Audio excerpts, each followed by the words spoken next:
Aula 28, Física A.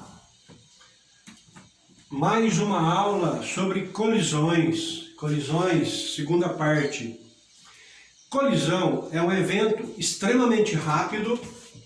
O tempo de colisão entre dois corpos é extremamente rápido. O tempo é muito curto. As forças internas trocadas durante uma colisão geralmente são bem maiores do que as forças externas à colisão. O peso dos veículos, força de atrito, anormal.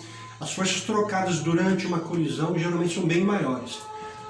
Com isso, os móveis que colidiram, os corpos que colidiram, estão mecanicamente isolados do resto do universo. Bom, e daí que os corpos estão mecanicamente isolados? Aí eu posso afirmar que o impulso das forças externas, que é igual às forças externas, vezes o tempo que demora aquele evento, isso aqui geralmente é muito próximo do zero. Bom, e daí que esse impulso das forças externas é muito pequeno? Eu posso afirmar que a quantidade de movimento antes da colisão vai ser sempre igual à quantidade de movimento após a colisão. E com isso, eu tenho uma ferramenta matemática muito importante, muito legal de ser usada, muito fácil até de ser usada para calcular as velocidades envolvidas antes da colisão, após a colisão. Além disso, eu ainda tenho um coeficiente de restituição, coeficiente de restituição, que vai me dar mais uma ferramenta para eu saber avaliar com mais critério as velocidades envolvidas durante a colisão. O que é o coeficiente de restituição? A ideia do coeficiente de restituição é assim, ó, você tem uma bolinha plástica, solta a bolinha de uma certa altura, por exemplo, 1 metro de altura, a bolinha, ao chegar no chão, a hora que ela toca o chão, a primeira coisa que acontece quando ela toca o chão, ela deforma. Ela deforma, se adapta àquele choque, deforma, logo em seguida ele tenta restituir o seu formato original e voltar a uma certa altura.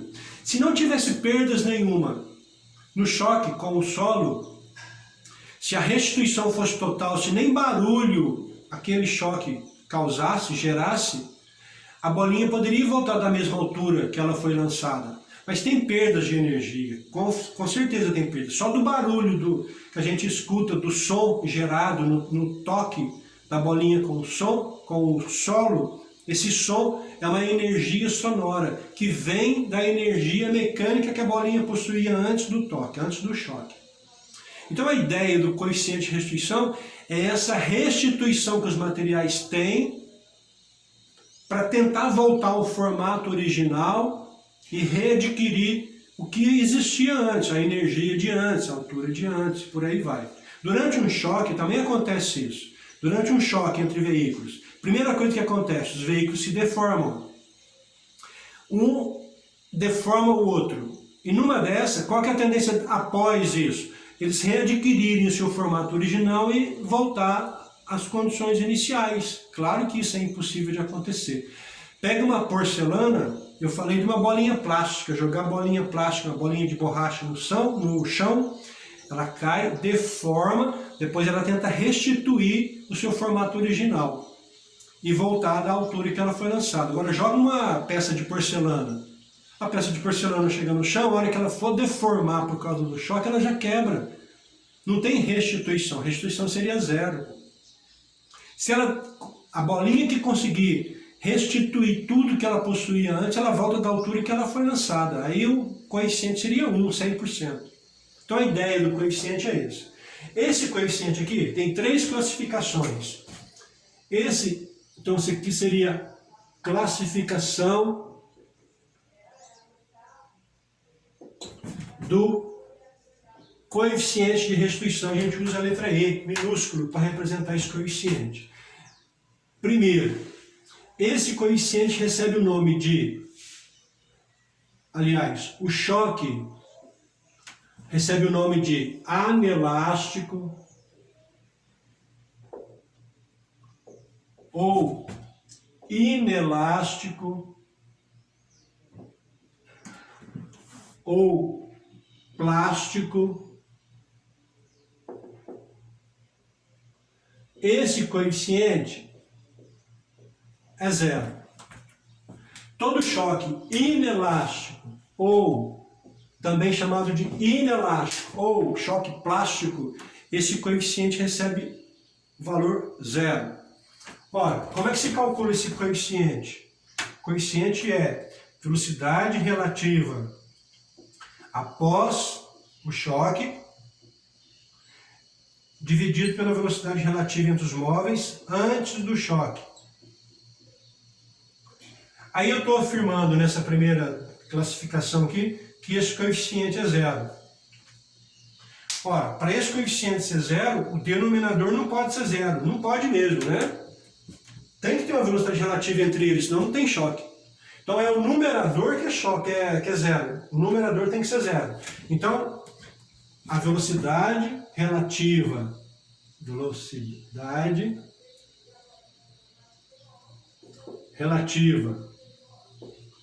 dos móveis após o choque, após a colisão, tem que ser zero. Olha, quando é que vai acontecer velocidade relativa zero? Duas situações. Os móveis, os corpos envolvidos colidem e param. Os corpos envolvidos colidem e param. Ou, outra situação, os corpos seguem juntos durante a colisão. Um corpo vai empurrando o outro durante a colisão. Seguem juntos com a mesma velocidade, né?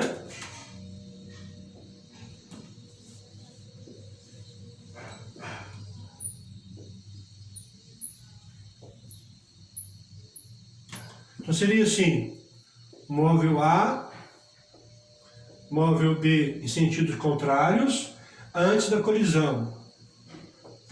E após a colisão, o móvel A se choca com o móvel B e para. Ou o móvel A colidiu com o móvel B e os dois seguem com a mesma velocidade. Por exemplo, para lá ou para cá, mas a mesma velocidade. Qual a velocidade relativa entre eles se eles têm a mesma velocidade? Zero. Aí o coeficiente vai ser zero. O que acontece com a energia cinética dos móveis envolvidos durante um choque inelástico, anelástico ou plástico? Ora, se eles possuíam muita energia cinética antes, eles podem até parar. Há muita perda de energia elétrica, perde muita energia cinética, falei elétrica, né? Energia cinética diminui muito. Tem muita perda de energia cinética. Outro choque.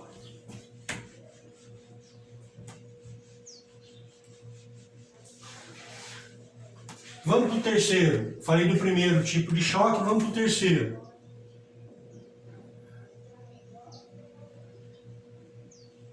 O choque é chamado de perfeitamente elástico. Aí o coeficiente de restrição vale 1. O que seria um coeficiente igual a 1? É aquela bolinha plástica que eu solto de uma certa altura, ao tocar o solo, ao chocar com o solo, ao colidir com o solo, ela deforma, ao restituir o seu formato original, ela volta da mesma altura que ela estava antes. Existe isso na prática? Esse coeficiente igual a 1? Não, esse aqui seria um chamado de choque ideal. Não tem perda de energia cinética. A energia cinética se conserva. A energia cinética dos corpos envolvidos se conserva.